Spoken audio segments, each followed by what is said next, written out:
할렐루야, 오늘도 좋은 날입니다. 요한복음 12장 34절에서 43절 말씀 묵상입니다. 오늘은 성숙한 믿음으로 나아가라 라는 제목으로 말씀을 나누도록 하겠습니다. 37절의 말씀은 우리의 마음을 씁쓸하게 합니다. 이렇게 많은 표적을 저희 앞에서 행하셨으나 저를 믿지 아니하나니. 사실 12장 전체 분위기를 살펴보면 여기에 모인 사람들은 예수님께서 사흘 동안 죽었던 나사로를 살리신 것을 직접 눈으로 목격한 자들입니다. 그들 중 다수는 그 기적을 보자마자 예수님을 믿게 된 사람들입니다. 심지어 예수님이 어린 나귀 새끼를 타고 예루살렘에 입성했을 때 손에 종려나무 가지를 들고 호산나 이스라엘의 왕이여 하고 환호하던 무리들입니다. 그리고 하늘에서 천둥 번개와 함께 하나님께서 예수님에게 하시는 말씀을 직접 옆에서 귀로 들었던 자들입니다. 그럼에도 불구하고 이러한 사람들을 가리켜 37절에서 결국 그들은 예수님을 믿지 않았다라고 말합니다. 왜 이들은 예수님을 믿지 못했을까요? 성경은 이사야서의 예언을 인용하면서 40절에서 이렇게 말합니다. 그들의 눈을 멀게 하시고 그들의 마음을 완고하게 하셨으니 이는 그들로 하여금 눈으로 보고 마음으로 깨닫고 돌이켜 내게 고침을 받지 못하게 하려 함이라. 이 말씀은 구원은 인간의 힘으로 되는 것이 아닌 전적인 하나님의 주권과 은혜라는 것을 말해줍니다. 내가 믿고 싶다고 해서 믿어지는 것이 아닙니다. 예수님이 하나님의 아들로 받아들이려면 그 마음속에 초자연적인 역사가 일어나야 합니다. 우리가 복음을 전하다 보면 놀라운 일이 하나가 있습니다. 이 사람이 예수님을 믿지 않으면 과연 누가 믿겠는가 이런 생각이 드는 착하고 선한 사람이 있습니다. 그런데 막상 복음을 전해보면 그저 허공을 때리는 꽹과리에 불과합니다. 반대로 저 인간은 성격도 싸납고 인간성도 더럽고 야가 빠진 인간입니다. 이런 인간은 마음이 강팍하니 복음을 들어도 믿지 않을 것이라고 생각이 듭니다. 그런데 복음을 전하면 이상할 정도로 두 손 두 발 다 들고 납작 엎드려 천부여 의지 없어서 하고 눈물 콧물 다 흘리고 예수님께 나온다는 것입니다. 이처럼 복음의 역사는 인간의 머리로는 도저히 설명이 안 됩니다. 그런 의미에서 예수님을 나의 구주로 믿게 된 것은 100% 하나님의 전적인 은혜요 주권입니다. 그런데 오늘 본문을 보면 예수님이 3년 동안 그것도 온갖 이적과 기사를 행하셨음에도 불구하고 그 열매가 신통치 않았다라는 것을 알 수가 있습니다. 저는 오늘 본문을 통해 거짓 믿음과 약한 믿음에 대해 말씀을 나누려고 합니다.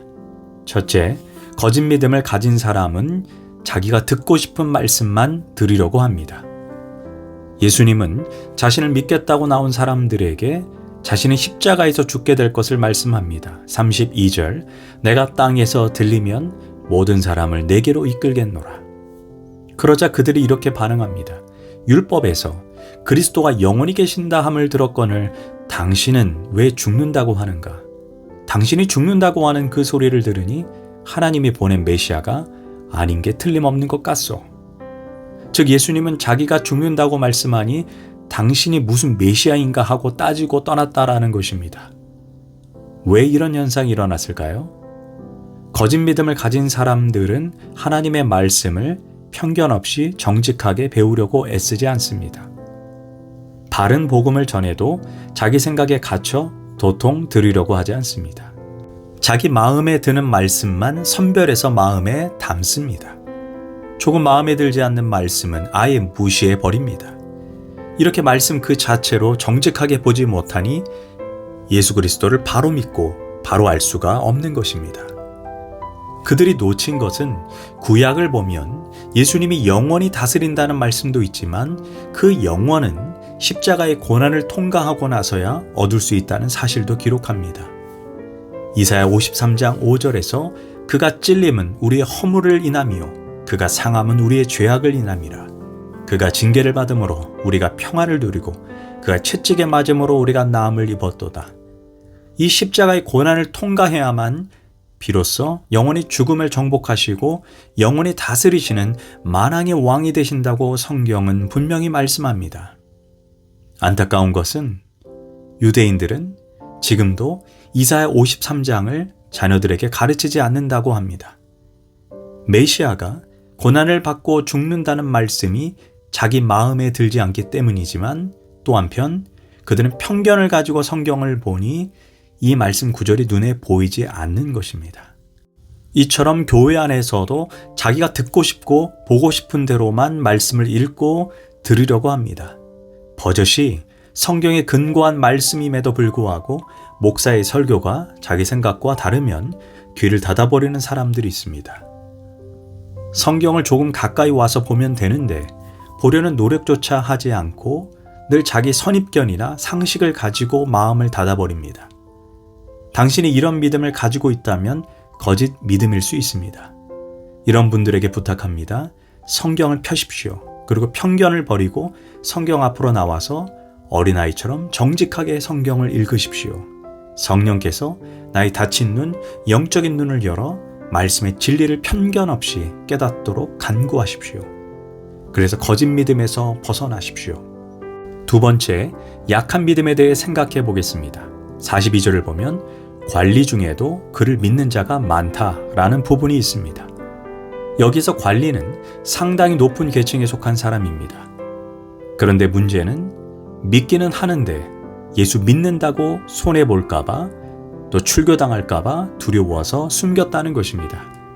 그들을 향해 예수님은 말씀합니다. 그들은 사람의 영광을 하나님의 영광보다 더 사랑하였더라. 즉 하나님보다 자기 이익을 더 우선순위에 두었다는 것입니다. 그런데 이런 엉터리 신앙인들을 향해 42절에서 그들이 예수님을 믿는다라고 말씀하고 있습니다. 어떻게 보면 이들의 신앙은 거짓 믿음과도 비슷합니다. 사실 믿음 생활에 있어서 자신의 믿음을 드러내는 것이 매우 중요합니다. 로마서 10장 10절에서 사람이 마음으로 믿어 의에 이르고 입으로 시인하여 구원에 이른다라고 말합니다. 아무리 속으로 믿습니다라고 100번을 외쳐도 자기 입으로 예수님을 사람들 앞에 고백하지 못한다면 그 믿음은 온전한 믿음이 아닙니다. 마태복음 10장 32절에서 누구든지 사람 앞에서 나를 시인하면 나도 하늘에 계신 내 아버지 앞에서 저를 시인할 것이요. 누구든지 사람 앞에서 나를 부인하면 나도 하늘에 계신 내 아버지 앞에서 저를 부인하리라. 이 얼마나 무서운 말씀입니까? 예수를 믿기 위해 값을 치르는 삶을 살아야 한다는 것입니다. 사실 예수님을 통해 영생을 얻기 위해서 핍박을 당하면 핍박을 당하고 목에 칼이 들어와도 예수 믿는다는 것을 포기할 수 없다고 말할 수 있어요. 참 신앙을 가진 자의 태도입니다. 직장에서 사람들 앞에서 나는 예수님을 믿습니다라고 당당하게 말하지 못하고 조금만 불리하다 싶으면 아예 안 믿는 사람처럼 행세하고 있다면 당신은 약한 믿음입니다. 이 믿음에 오래 머물러서는 안 됩니다. 하나님은 우리의 믿음을 성장시키기 위해 교회라는 어머니를 주셨습니다. 어머니는 양육하는 책임을 가지고 있습니다. 우리의 믿음은 처음부터 강한 믿음, 좋은 믿음이 아닙니다. 그러나 성장하기를 멈춘 신앙인이 되면 안 됩니다. 그러므로 교회가 가르치는 대로 잘 순종해야 합니다. 교회가 지도하는 대로 부지런히 배우고 열심을 내서 예수님을 참되게 알기 위해 몸부림쳐야 합니다. 어느덧 당신이 처음 교회 나올 때는 어린아이 믿음이고 작은 믿음이었다 할지라도 얼마 지나지 않으면 좋은 믿음, 큰 믿음으로 바꿔주실 것입니다. 기도하겠습니다. 하나님, 참 믿음을 가진 자가 되게 하소서. 하나님의 말씀을 읽고 묵상할 때 내 영적인 눈을 열어주시고 아직 나의 믿음이 약한 믿음이라면 교회라는 어머니를 통해 내 믿음이 성장해지고 견고해지도록 저를 붙들어 주시옵소서. 예수님의 이름으로 기도합니다. 아멘.